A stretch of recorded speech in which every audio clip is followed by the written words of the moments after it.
Hey, welcome to Homespun. Today I am talking to Missy Luukkonen from the Little Green Bean. Missy, thank you so much for being here. You're welcome. Happy to be here. I'm so excited that you're willing to come and chat with me. So we've met before. Yes, we have. So I feel like I know some of these questions that I'll probably ask you, but hopefully more people can get to know you and know your story because I think it's really interesting. So why don't you share kind of how you ended up starting your business? Well, it was really an accident. I didn't ever plan to start a business. I had had knee surgery and I was recovering from that, and I'm a really good patient. No, I'm not. I get bored. Yes. I can't just sit around. So I was sewing all kinds of different things, but at the time I was using burlap. Wait, you had knee surgery and you were still sewing? Well, yeah. So my husband built me this table that I could pull over my recliner so I could still have my knee elevated. Oh my and I had a sewing machine at the time that had a push button, so I didn't need the foot pedal. So I could still sit and sew because he knew how bored I would be. So I had to have something where I could still sew and do all the things without really having to use my knee, because it was my right knee, so it was. I was gonna say, even if it wasn't, still, you usually have to have that up out of the way. So push button and a special table. Yeah, it wasn't immediately like after surgery. Okay. I gave myself a couple weeks, but I had 6 weeks off of work. Okay. So I had some time to fill. And so I was, at the time, sewing things from recycled coffee bean bags, which are made out of burlap. Yeah. They're very messy. And I was just making these tote bags just for fun. And then once my knee got better and I was recovered, I decided, well, what am I going to do with all these tote bags? Like, I made all these bags, but I didn't know what to do with them. So I signed up for this craft show. Okay. And we went, and it was fine, and we sold a bunch of them, but I still had a bunch left. And I wasn't sure what to do, and so I decided to open an Etsy shop. That's awesome. Yeah, and then it just kind of started. That's where it started. And somebody had asked, can you make stockings for Christmas time? And so I learned how to make stockings. And then somebody had ordered some stockings from me, and she said, can you make me a custom tree skirt that matches the stockings that you made me? So I figured out how to make tree skirts. And it just kind of started there. And my busy seasons at the time were the holidays. Okay. And then I would fill the rest of the time with other little projects like birds and owls and all kinds of different things. I just played around with different fabrics, different projects, making a lot of tote bags, all kinds of things. And Etsy just really started to grow. So that was really where it started. I had a friend. At the time, I was working for a corporate office, and this was just still never intending to be a job. It was, at the time, it became a side hustle. Okay. It was extra money for us to make sure our kids had a really good Christmas, extra money for things like vacation. And then I had a friend say, you should really start an Instagram page for your business, specifically. Okay, so I did, and I think that was 2013. Okay, wow. And everything just kind of went from there. And every year I sold more and more. Like, every year my sales were increasing. Mm-hmm. Year over year, I kept having increases.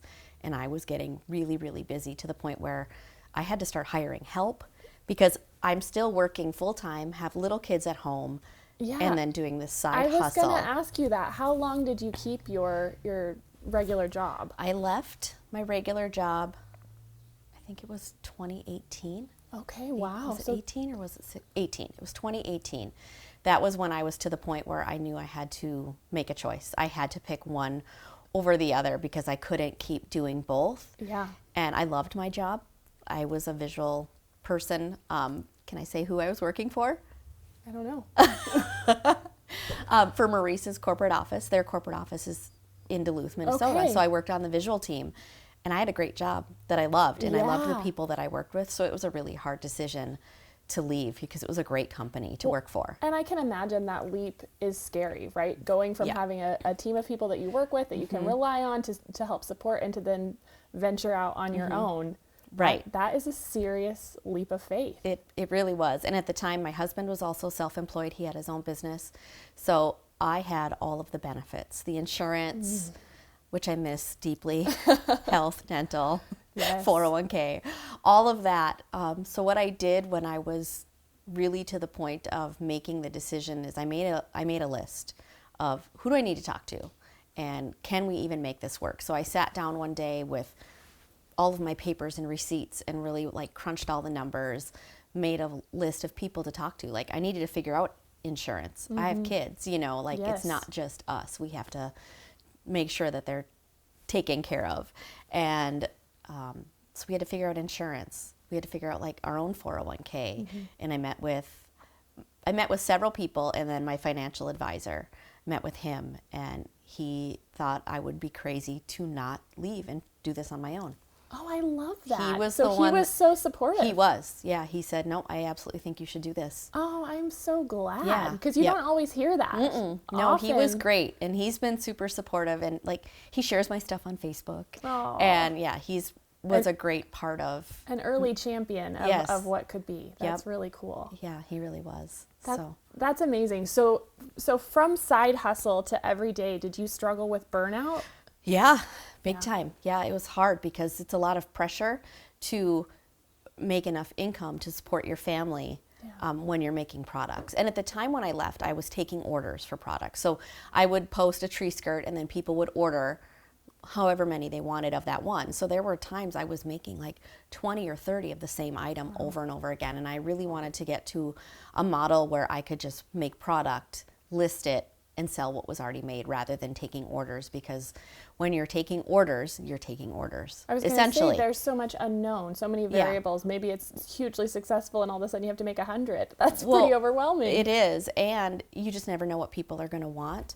And then there was never time to do anything else because I was constantly filling orders. So all of my time went to that, and that was causing me a lot of burnout because I had other things I wanted to do, but I never had the time to do them, because anytime I wasn't working, you know, I felt like, you know, had to pick. Do I spend time with my family? Do I work on the things I want to work on to improve the business? Like, it's a constant tug. Well, and I think that's something that so many of us can relate to, right? Especially in the creative industry, because there's a certain amount of time that's required to make the things that we make, whether it's a pattern or a product. Right. So how did you resolve that? What worked for you? Well, eventually I was able to switch my business into a restock model, which is where I would make a bunch of product and then I would list it for sale on a certain day, and when they sold out, which was great, and that was working well for a really long time.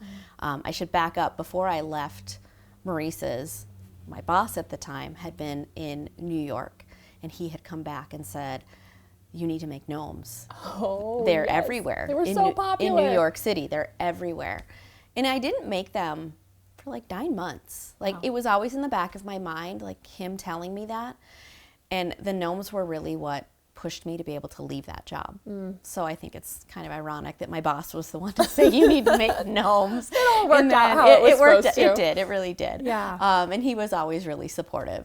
But yeah, so I started this restock model, especially with gnomes, and that was great because then I could make what I could make in a 2-week span. I usually would do a restock every other week or so, and then once we sold out, we sold out.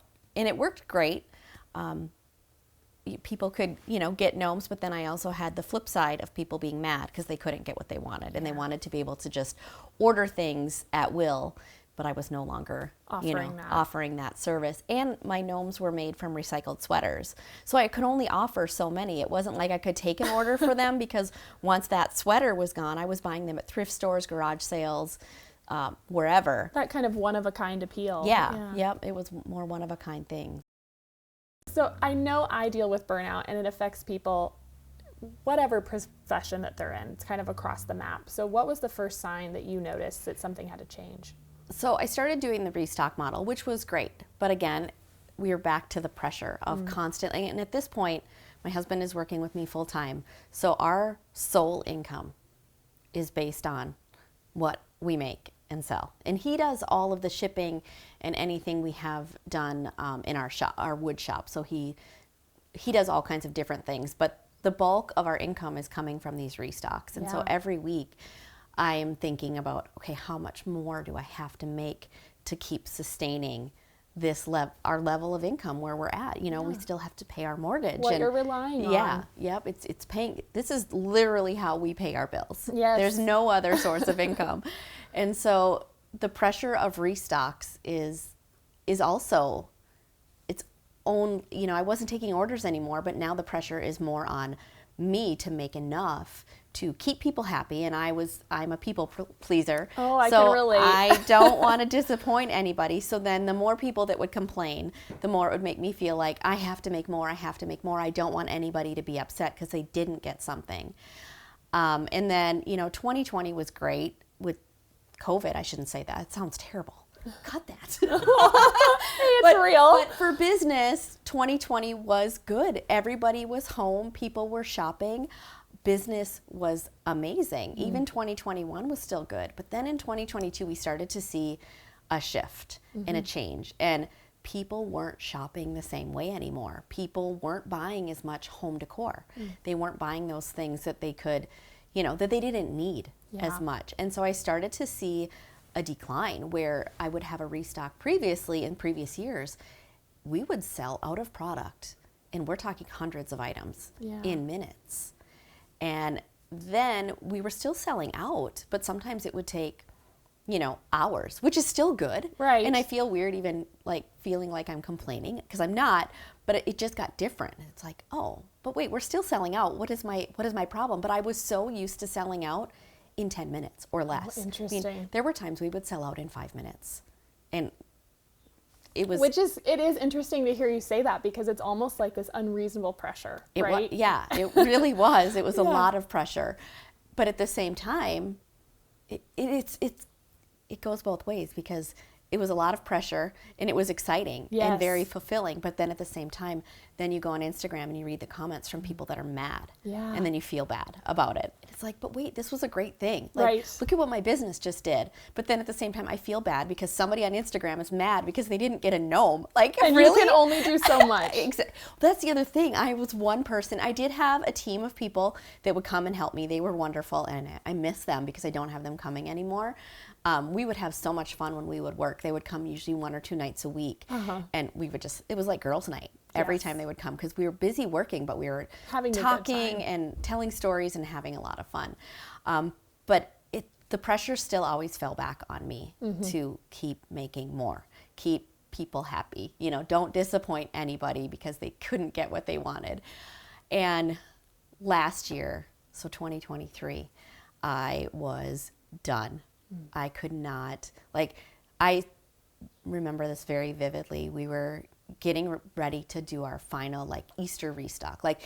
Our busy season was always the fall, so August through Easter. Okay. And then I had a couple of months where it was way less pressure, way less busy, where I could just kind of relax. And I remember going into that last restock, my girls were there. I told them, I don't know what we're going to do after this. And they were like, well, what do you mean? I'm like, I don't know if I'm going to keep doing restocks. And they asked, well, what are you going to do? And I had no idea. So I didn't know where it was going to go, where it was going to take me. And then I came here last year. Really? Yeah. Yeah. So my last Easter restock was right before I came here. Your visit. My visit last year. And then we went on vacation. And then I came back. And I'm like, okay. It felt like a complete reset. Where I had time to just figure it out. That's perfect. So what did you decide? I decided on a sewing membership. I decided I really wanted to focus more on sewing, learn quilting, work on more of the things that I even observed and learned while I was here, and teaching. I really like teaching people. You're a fabulous teacher. Thank you. I really enjoy it. I have a lot of fun doing that. And I have these great business coaches that I have been working with for the last, almost 2 years now. And they are so supportive and so helpful, especially with all the stuff. People don't realize what goes into running a business, all the behind the scenes. So much behind the scenes. Everything. When I worked for a corporate office, we had teams of people. We had a marketing department. We had a tech department. We had all these departments where all these people did all the stuff. And when you run your own business, you have to do all of it yourself, or figure out, who do I hire to do these things? Exactly. But then you're the one paying them. And you have to identify your strengths and what you can handle and what you have to trust to hand off, which can be really scary. Yes, absolutely. So I worked with my coaches and developed a sewing membership where every month I release an exclusive pattern to the people in the membership. They can't buy the pattern anywhere on my website. We do a live demo. Every month we do a live class with whatever that pattern is, where they can come, they can ask questions, they can get help. And they can ask questions and get help anytime, anybody in the membership. We have a private Instagram page, we have a community page, like we have all this stuff inside of our membership. And that's been really, really fun to have that. And then I've just been focusing more on writing patterns and doing more teaching, just even online, just on Instagram, doing demos and lives and different things where I just share what I know. Share what you're up to. Yeah. Absolutely. So how did people respond to that shift? Because that's a pretty big shift from what you were doing. Yeah. And some people still message me and I really miss your gnomes and I wish you would still make stuff like that. Yeah. But most people get it and they love what I'm doing now. I've had a huge response on Instagram specifically from people. My follower count has grown substantially in the last year, ever since I switched to really a sewing and teaching focus. They're really loving it. And most people are super supportive, super kind, and they love to see what I'm working on and what I'm doing. And I've had so many people message me and say things like, I don't even sew and I just watched this entire 20-minute tutorial and I don't sew. Well, you make the cutest things, so it's easy to just get sucked in and see how it's going to come together. Yeah. I love that. I love that so much. And I'm glad people have been supportive. Yeah, they really have been. Because I know for me, being online for many years now, there can be really great days and really hard days by putting yourself out there. Yes. Yeah, you definitely are opening yourself up for all kinds of things. So what do you think the future holds?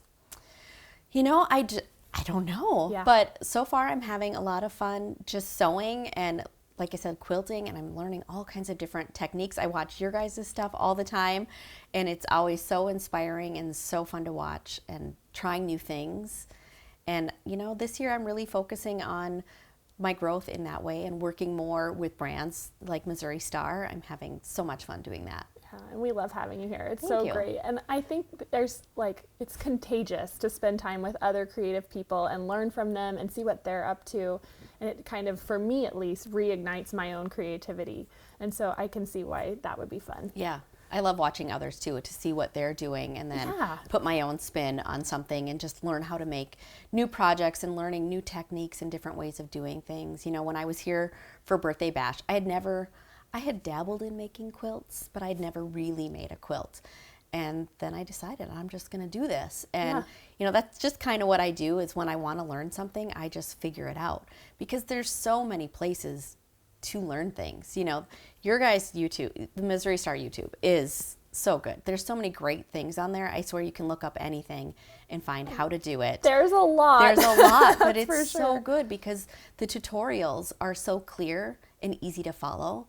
And I tell people all the time, you can do these, because people will comment, oh, I wish I could sew like you, or I wish I could put a zipper in. Mm-hmm. You can. You absolutely can. You can. I believe anybody can do anything they want to, because there is a wealth of tutorials and videos out there for people to watch. And if you don't get it by watching one person's tutorial, you just have to find the right person.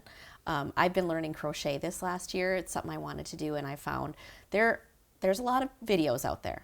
Some are really good. Some are not as good. Yeah. And you have to find the person that you click with that really teaches in a way that helps you learn. So sometimes it might take watching 10 or 15 different videos before you get it, but I think anybody can do anything they want to do. I think so too. And the other part of that I think having tutorials available online solved is it eliminates some of that public shame if you mess up, right? Yeah. When you can learn at home and try again and not be embarrassed by your failures. Because the facts of the matter are, we fail at things all the time, and that's part of learning and growing. And so being able to learn at home and do those things where we feel safe and can just test it out is a huge part of the creative growth process, I think. I think that holds a lot of people back is the fear of failure. Yeah. And, having somebody criticize them. And I've had people tell me before, horror stories of I went to this quilt class and the teacher was horrible. She didn't like my machine. It was too old, and all these things that people feel they're going to be judged from, where at home it doesn't matter. And it doesn't matter anyway. No. If you go somewhere and somebody's judging you, then you need to go somewhere else. It's probably their problem, Yes, not yours. Exactly, Yeah. exactly. Because really, there are no quilt police in the No. real world. There should not be. Yeah. And I tell people all the time, like, my seam ripper is my friend. I love my Absolutely. seam ripper, and I use it all the time. And I've been sewing for years. Everybody It's makes just- mistakes. There's a It's reason just- it's a tool, Yeah, right? yeah, Yeah, yeah. absolutely. And I think that's part of the process that so many people don't get to see.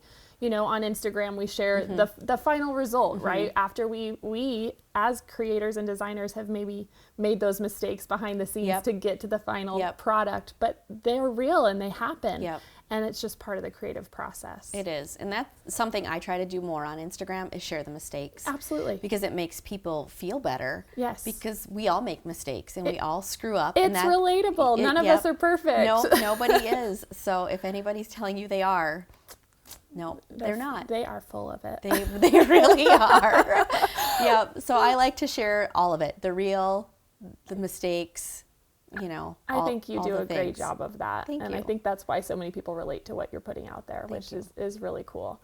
So if you could sit down with anybody from history Oh gosh. and have a cup of coffee or whatever your drink of choice is and just sit on the front porch and talk, who would that be?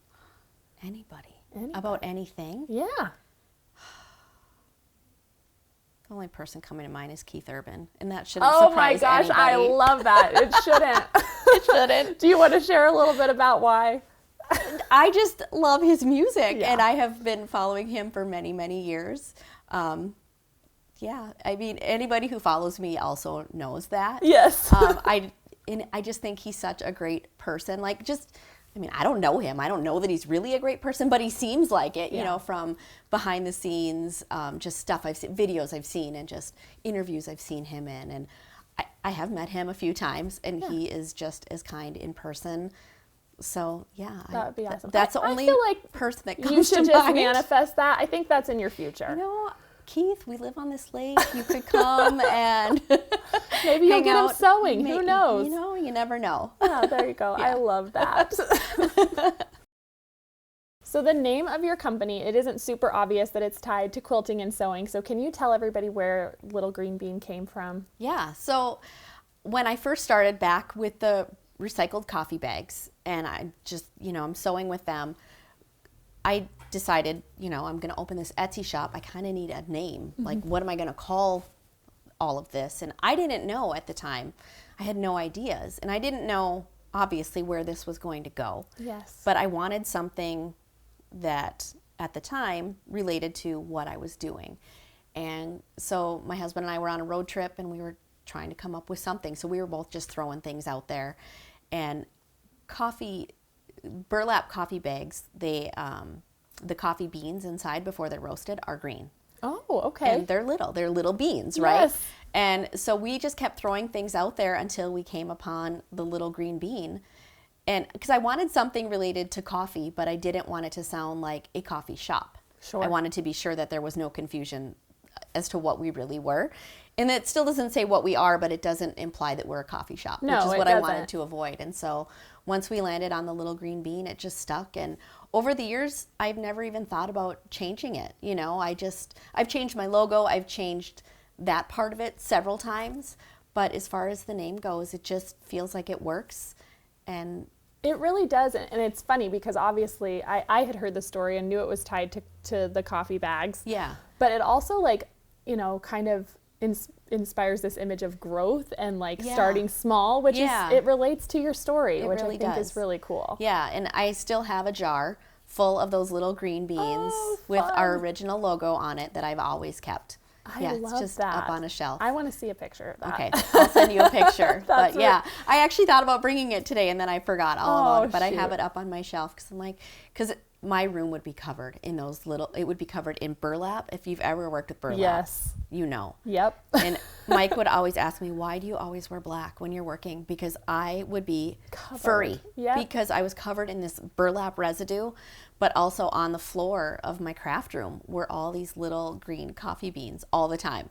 And Were they just left over in the bag? they were just left over in the bag, yeah, Okay. because they would just dump them. Yeah. So we have a roaster in Duluth where they would just give out the bags for free because they were going through thousands of Yeah. bags. It was a coffee company, and so you could just go there anytime and you could take as many as you wanted. So the other great thing is my material was free. Right. I wasn't paying anything for that part of it. I mean, I had to buy the fabric and some of the other things, but that part I wasn't paying anything for. And so even after a while, we would drive down to Minneapolis because there's a Caribou Coffee and they have a huge roasting center down there. And we would get bags from Caribou, and I got some really great bags at the time that with the original Caribou logo on it. And so that was just really fun. But yeah, we had these beans everywhere. Because when they dump it into the machine, they're just loose, you know, and so they don't always, they're not shaking it to make sure they get every last one out of there, you know.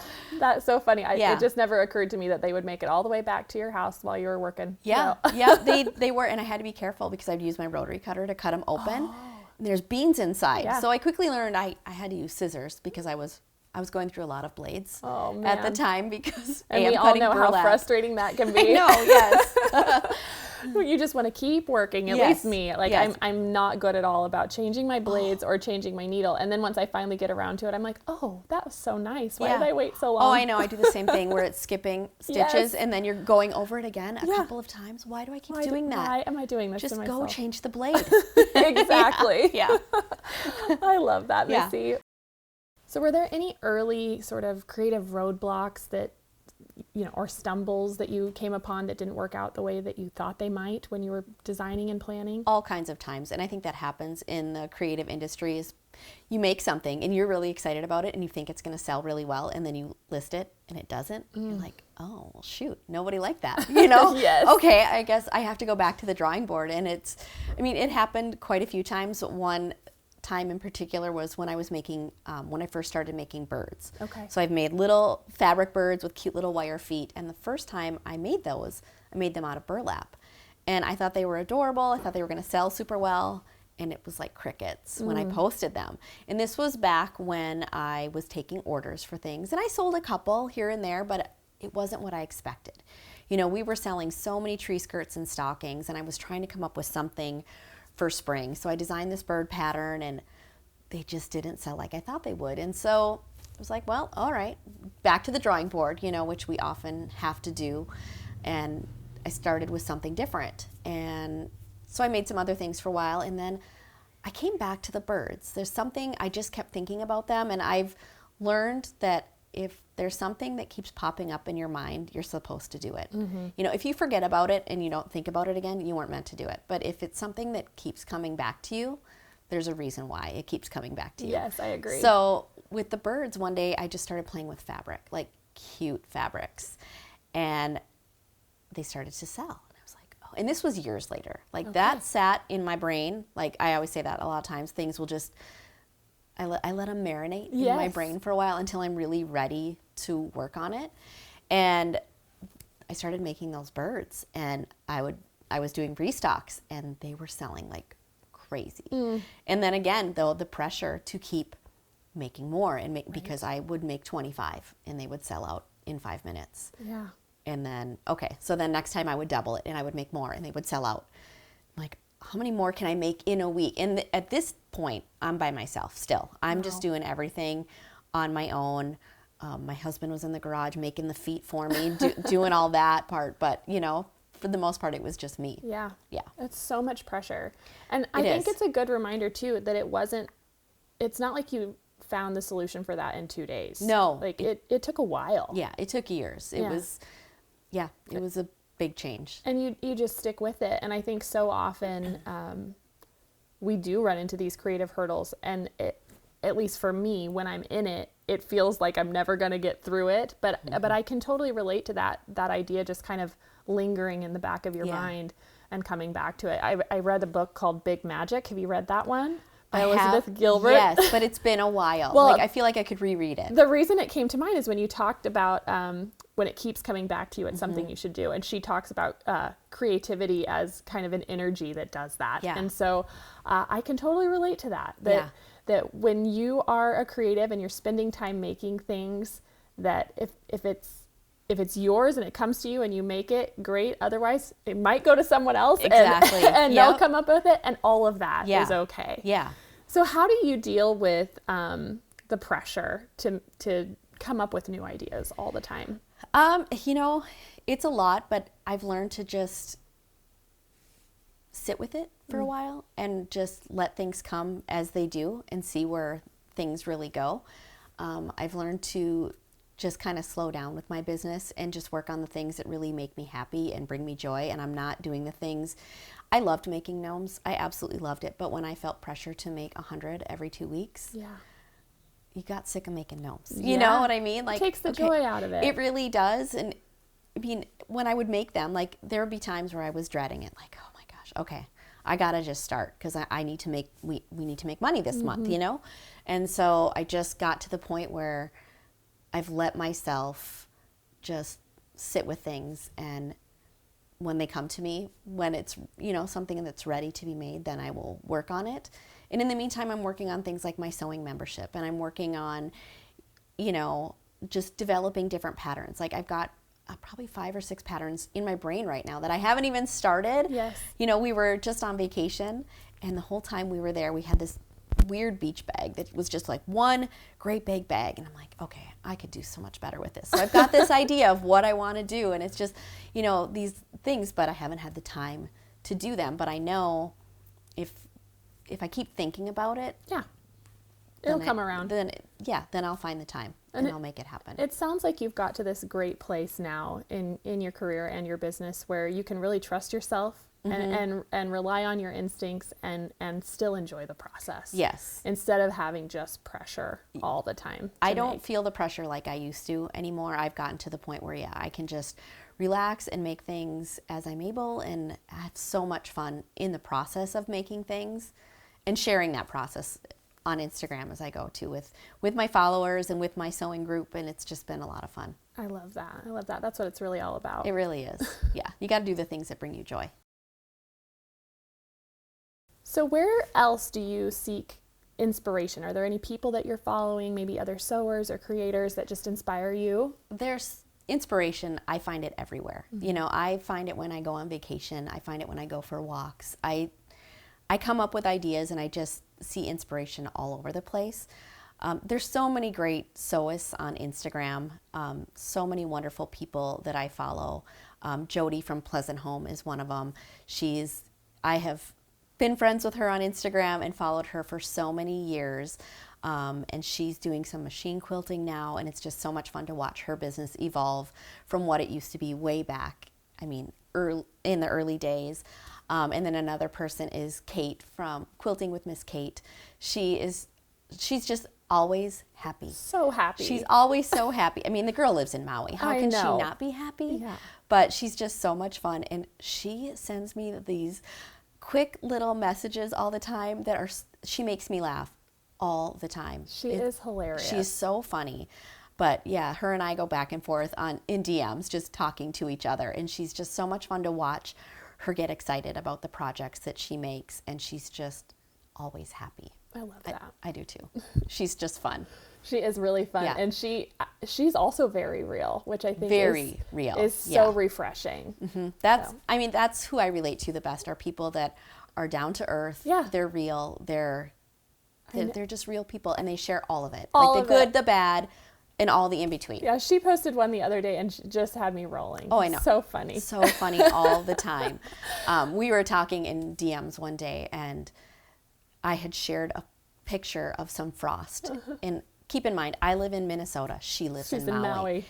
And she said something about it being too cold. And I said, oh, it was 40 degrees today. It was really nice. And her reply back to me was, okay, Elsa. And I laughed so hard at that. I'm like, I will forever be Elsa with her, because that's funny. That is and she's funny. just so funny and just so relatable. I really enjoy her. I love that. Yeah. Well, thank you so much for being here and for sharing some of your story. And can you tell everybody where to find you online? Yeah. So I am primarily on Instagram at thelittlegreenbean.com. My website is also so Instagram, let's back that up. Yep. So I'm on Instagram at thelittlegreenbean, and then my website is thelittlegreenbean.com. Awesome. Yeah. So everyone be sure to check that out and see what Missy is up to. Thank you so much for being here. Thank you for having me. This was so much fun. I hope you'll come back. Absolutely. And we'll get to chat anytime. More. Perfect. Yeah. We'll see you next time.